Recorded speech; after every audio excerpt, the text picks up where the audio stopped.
Ladies and gentlemen, the very word secrecy is repugnant in a free and open society, and we are, as a people, inherently and historically opposed to secret societies, to secret oaths, and to secret proceedings. We decided long ago that the dangers of excessive and unwarranted concealment of pertinent facts far outweighed the dangers which are cited to justify it. Even today, there is little value in opposing the threat of a closed society by imitating its arbitrary restrictions. Even today, there is little value in ensuring the survival of our nation if our traditions do not survive with it.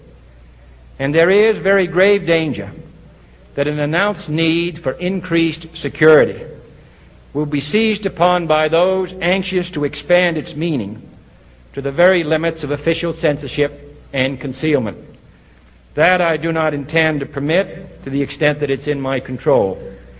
And no official of my administration, whether his rank is high or low, civilian or military, should interpret my words here tonight as an excuse to censor the news, to stifle dissent, to cover up our mistakes, or to withhold from the press and the public the facts they deserve to know. For we are opposed around the world by a monolithic and ruthless conspiracy that relies primarily on covert means for expanding its sphere of influence, on infiltration instead of invasion, on subversion instead of elections, on intimidation instead of free choice, on guerrillas by night instead of armies by day. It is a system which has conscripted vast human and material resources into the building of a tightly knit, highly efficient machine that combines military, diplomatic, intelligence, economic, scientific, and political operations. Its preparations are concealed, not published. Its mistakes are buried, not headlined. Its dissenters are silenced, not praised. No expenditure is questioned, no rumor is printed, no secret is revealed. No president should fear public scrutiny of his program, for from that scrutiny comes understanding, and from that understanding comes support or opposition, and both are necessary. I am not asking your newspapers to support an administration, but I am asking your help in the tremendous task of informing and alerting the American people. For I have complete confidence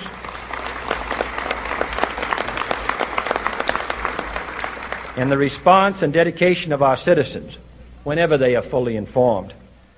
I not only could not stifle controversy among your readers, I welcome it. This administration intends to be candid about its errors.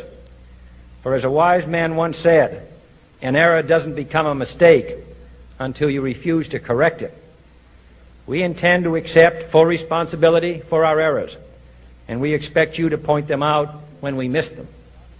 Without debate, without criticism, no administration and no country can succeed, and no republic can survive. That is why the Athenian lawmaker Solon decreed it a crime for any citizen to shrink from controversy.